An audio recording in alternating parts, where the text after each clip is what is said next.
and welcome to Book Circle. I'm Earl Wajenberg. This time we will continue our reading of The Man Who Was Thursday by G.K. Chesterton. Our hero, the man who was Thursday, Gabriel Syme, has infiltrated the council of the anarchist conspiracy, and he has picked a duel with the Marquis, another member of the council, by threatening to pull the Marquis's nose. We picked them up in the middle of their duel. The Marquis put up his hand with a curious air of ghastly patience. "Please let me speak," he said. "It is rather important. Mr. Syme," he continued, turning to his opponent, "we are fighting today, if I remember right, because you expressed a wish, which I thought irrational, to pull my nose. Would you oblige me by pulling my nose now as quickly as possible? I have a train to catch." "I protest that this is most irregular," said Dr. Bull indignantly. "It is certainly somewhat opposed to precedent," said Colonel Ducroix, looking wistfully at his principal. "There is, I think, one case on record, Captain Bellegarde and the Baron Stumpf, in which the weapons were changed in the middle of the encounter at the request of one of the combatants, but one can hardly call one's nose a weapon." "Will you or will you not pull my nose?" said the Marquis in exasperation. Come, Mr. Syme, you wanted to do it? Do it. You can have no conception how important it is to me. Don't be so selfish. Pull my nose at once when I ask you." And he bent slightly forward with a fascinating smile. The Paris train, panting and groaning, had grated into a little station behind the neighboring hill. Syme had the feeling that he had more than once had in these adventures, the sense that a horrible and sublime wave lifted to heaven was just toppling over. Walking in a world he half understood, he took 2 paces forward and seized the Roman nose of this remarkable nobleman. He pulled it hard, and it came off in his hand. He stood for some seconds with a foolish solemnity, with the pasteboard proboscis still between his fingers, looking at it while the sun and the clouds and the wooded hills looked down upon this imbecile scene. The Marquis broke the silence in a loud and cheerful voice. "If anyone has any use for my left eyebrow," he said, "he can have it. Colonel Ducroix, do accept my left eyebrow. It's the kind of thing might come in useful any day." And he gravely tore off one of his swarthy Assyrian brows, bringing about half his brown forehead with it, and politely offered it to the colonel, who stood crimson and speechless with rage. "If I had known," he sputtered, "that I was acting for a poltroon who pads himself to fight—" "Oh, I know," said the Marquis, recklessly throwing various parts of himself right and left about the field. "You are making a mistake, but it can't be explained just now. I tell you the train has come into the station." "Yes," said Dr. Bull fiercely, "and the train shall go out of the station. It shall go out without you. We know well enough for what devil's work—" The mysterious Marquis lifted his hands in a desperate gesture. He was a strange scarecrow, standing there in the sun with half his old face peeled off and half another face glaring and grinning from underneath. "Will you drive me mad?" he cried. "The train—" "You shall not go by the train," said Syme firmly, and grasped his sword. The wild figure turned towards Syme and seemed to be gathering itself for a sublime effort before speaking. "You great, fat, blasted, blear-eyed, blundering, thundering, brainless, God-forsaken, doddering, damned fool," he said without taking breath. "You great, silly, pink-faced, tow-headed turnip. You shall not go by the train," repeated Syme. "And why the infernal blazes," roared the other, "should I want to go by the train?" "We all know," said the professor sternly, "you are going to Paris to throw a bomb." "Go to Jericho to throw a Jabberwock," cried the other, tearing his hair off, which came easily. "Have you all got softening of the brain that you don't realize what I am? Do you really think I wanted to catch that train? 20 Paris trains might go by for me. Damn Paris trains!" "Then what did you care about?" began the professor. "What did I care about? I didn't care about catching the train. I cared whether the train caught me, and now, by God, it has caught me." "I regret to inform you," said Syme with restraint, "that your remarks convey no impression to my mind. Perhaps if you were to remove the remains of your original forehead and some portion of what was once your chin, your meaning would become clearer. Mental lucidity fulfills itself in many ways. What do you mean by saying that the train has caught you? It may be my literary fancy, but somehow I feel it ought to mean something." "It means everything," said the other, "and the end of everything. Sunday has us now in the hollow of his hand." "Us?" repeated the professor, as if stupefied. "What do you mean by us?" "The police, of course," said the Marquis, and tore off his scalp and half his face. The head which emerged was the blond, well-brushed, smooth-haired head which is common in the English constabulary, and the face was terribly pale. "I'm Inspector Ratcliffe," he said, with a sort of haste that verged on harshness. "My name is pretty well known to the police, and I can see well enough that you belong to them. But if there is any doubt about my position, I have a card," and he began to pull a blue card from his pocket. The professor gave a tired gesture. "Oh, don't show it us," he said wearily. "We've got enough of them to equip a paper chase." The little man named Bull had, like many men who seemed to be of a mere vivacious vulgarity, sudden moments of good taste. Here he certainly saved the situation. In the midst of this staggering transformation scene, he stepped forward with all the gravity and responsibility of a second, and addressed the 2 seconds of the Marquis. "Gentlemen," he said, "we all owe you a serious apology, but I assure you that you have not been made the victims of such a low joke as you imagine, or indeed of anything undignified in a man of honor. You have not wasted your time, you have helped save the world. We are not buffoons, but very desperate men at war with a vast conspiracy. A secret society of anarchists is hunting us like hares, not such unfortunate madmen as may here or there throw a bomb through starvation or German philosophy, but a rich and powerful and fanatical church, a church of Eastern pessimism, which holds it holy to destroy mankind like vermin. How hard they hunt us you can gather from the fact that we are driven to such disguises as those for which I apologize, and to such pranks as this one by which you suffer." The younger second of the Marquis, a short man with a black mustache, bowed politely and said, "Of course I accept the apology, but you will in your turn forgive me if I decline to follow you further into your difficulties, and permit myself to say good morning. The sight of an acquaintance and distinguished fellow townsman coming to pieces in the open air is unusual, and, upon the whole, sufficient for one day.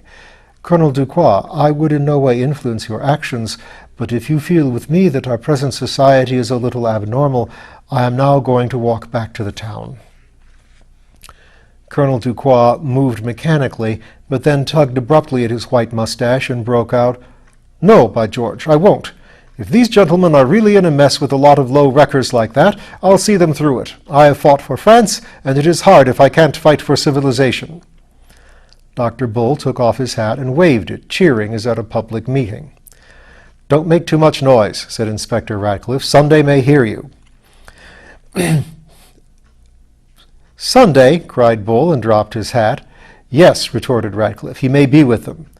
"With whom?" asked Syme. "With the people out of that train," said the other.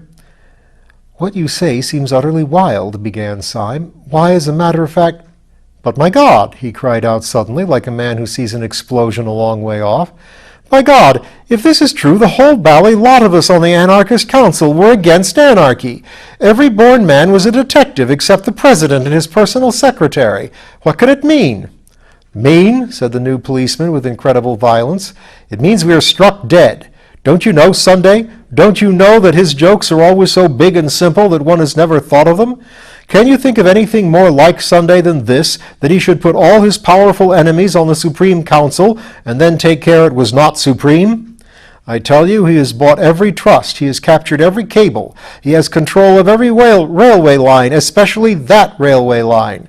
And he pointed a shaking finger toward the small wayside station. "The whole movement was controlled by him. Half the world was ready to rise for him, but there were just 5 people, perhaps, who would have resisted him, and the old devil put them on the Supreme Council to waste their time in watching each other. Idiots that we are, he planned the whole of our idiocies. Sunday knew the professor would chase Syme through London, and that Syme would fight me in France, and he was combining the great masses of capital, seizing great lines of telegraphy, while we 5 idiots were running after each other like a lot of confounded babies playing blind man's bluff." "Well?" asked Syme with a sort of steadiness. "Well," replied the other with sudden serenity, "he has found us playing blind man's buff today in a field of great rustic beauty and extreme solitude. He has probably captured the world. It only remains for him to capture this field and all the fools in it. And since you really want to know what was my objection to the arrival of that train, I will tell you. My objection was that Sunday or his secretary has just this moment got out of it."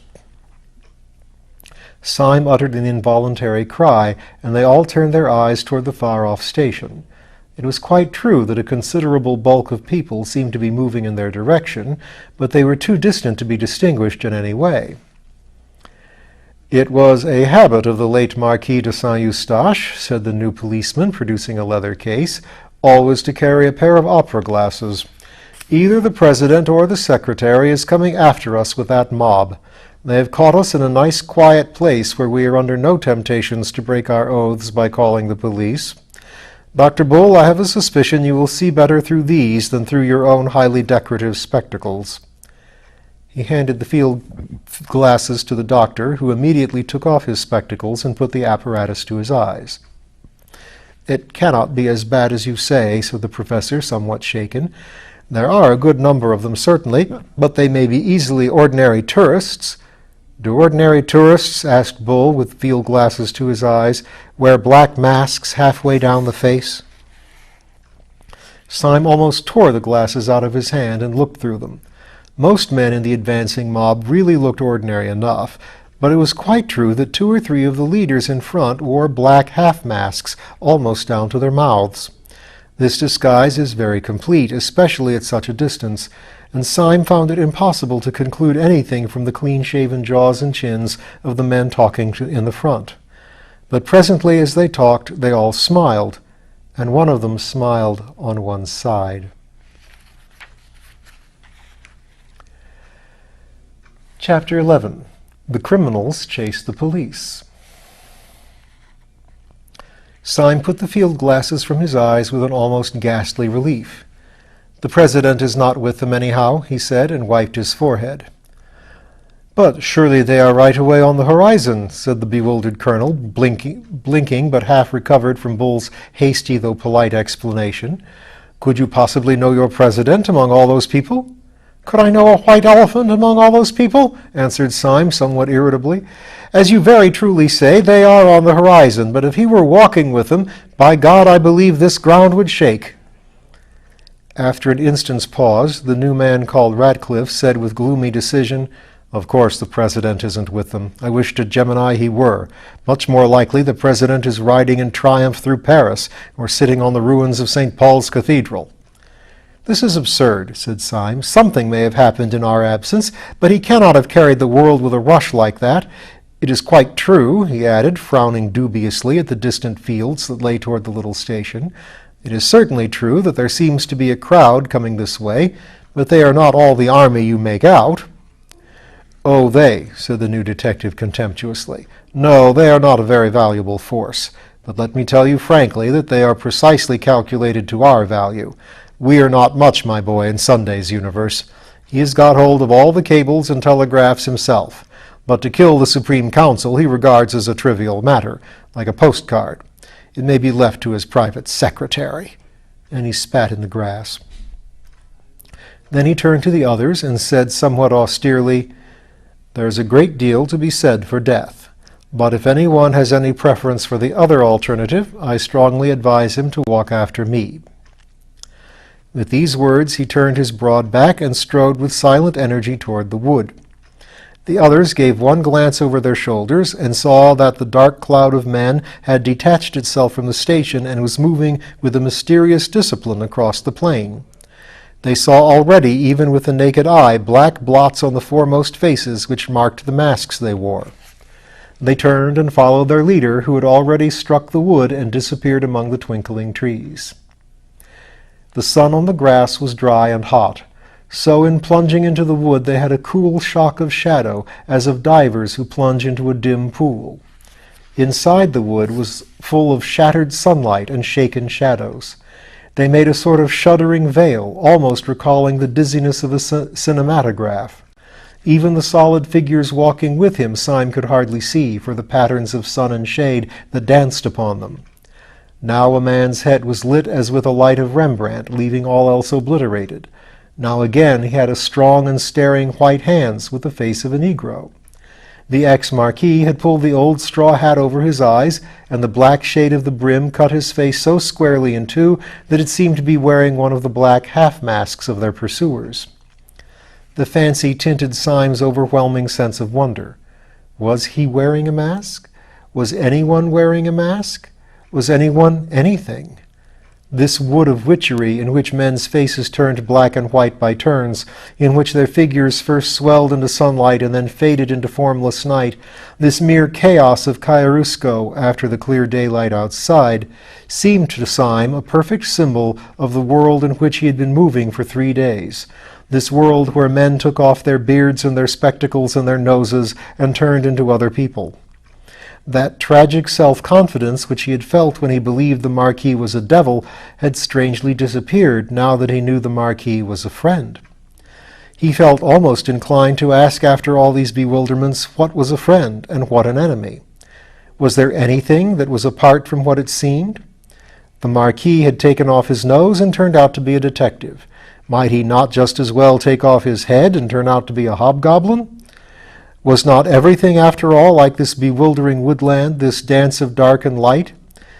Everything only a glimpse, the glimpse always unforeseen and always forgotten? For Gabriel Syme had found in the heart of that sun-splashed wood what many modern painters had found there. He had found the thing which modern people call impressionism, which is another name for that final skepticism which can find no floor to the universe. As a man in an evil dream strains himself to scream and wake, Syme strove with a sudden effort to fling off his last and worst fancies. With 2 impatient strides he overtook the man in the Marquis's straw hat, the man whom he had come to address as Ratcliffe. In a voice exaggeratedly loud and cheerful, he broke the bottomless silence and made conversation. "May I ask," he said, "where on earth we are all going to?" So genuine had been the doubts of his soul that he was quite glad to hear his companion speak in an easy human voice. "We must get down through the town of Lancy to the sea. I think that part of the country is least likely to be with them." "What can you mean by all this?" cried Syme. "They can't be running the real world in that way. Surely not many working men are anarchists, and surely if they were, mere mobs could not beat modern armies and police." "Mere mobs," repeated his new friend with a sort of scorn. "So you talk about mobs and the working classes as if they were the question. You've got that eternal idiotic idea that if anarchy came, it would come from the poor. Why should it? The poor have been rebels, but they have never been anarchists. They have more interest than anyone else in that there be some decent government. The poor man has a real stake in the country. The rich man hasn't. He can go away to New Guinea in a yacht. The poor have sometimes objected to being governed badly. The rich have always objected to being governed at all. Aristocrats were always anarchists. You can see that from the Barons' Wars." "As a lecture on English history for the little ones," said Syme, "this is all very nice, but I have not yet grasped its application." "Its application is," said his informant, "that most of old Sunday's right-hand men are South African and American millionaires. That is why he got hold of all the communications. That is why the last 4 champions of the anti-anarchist police force are running through a wood like rabbits." "Millionaires I can understand," said Syme thoughtfully. "They are nearly all mad. But getting hold of a few wicked old gentlemen with hobbies is one thing. Getting hold of great Christian nations is another. I would bet the nose off my face, forgive the allusion, that Sunday would stand perfectly helpless before the task of converting any ordinary healthy person anywhere." "Well," said the other, "it rather depends what sort of person you mean." "Well, for instance," said Syme, "we could never convert that person," and he pointed straight in front of him. They had come to an open space of sunlight which seemed to express to Syme the final return of his own good sense. And in the middle of this forest clearing was a figure that might well stand for that common sense in an almost awful actuality. Burnt by the sun and stained with perspiration and grave with the bottomless gravity of small necessary toils, a heavy French peasant was cutting wood with a hatchet. His cart stood a few yards off, already half full of timber, and the horse that cropped the grass was, like his master, valorous but not desperate. Like his master, he was even prosperous, but yet was almost sad. The man was a Norman, taller than the average of the French and very angular, and his swarthy figure stood dark against a square of sunlight, almost like some allegoric figure of labor frescoed on a ground of gold. "Mr. Syme is saying," called out Ratcliffe to the French colonel, "that this man at least will never be an anarchist." "Mr. Syme is right enough there," answered Colonel Ducroix, laughing, "if only for the reason that he has plenty of property to defend. But I forget that in your country you are not used to peasants being wealthy." "He looks poor," said Dr. Bull doubtfully. "Quite so," said the colonel. "That is why he is rich." "I have an idea," called out Dr. Bull suddenly. "How much would he take to give us a lift in his cart? Those dogs are all on foot, and we could soon leave them behind." "Oh, give him anything," said Syme eagerly. "I have piles of money on me." "That will never do," said the colonel. "He will never have any respect for you unless you drive a bargain." "Oh, if he haggles," began Bull impatiently. "He haggles because he is a free man," said the other. "You do not understand. He would not see the meaning of generosity. He is not being tipped." And we will find out about the peasant who is not being tipped and the anti-anarchist police force and whether or not they get a ride next time.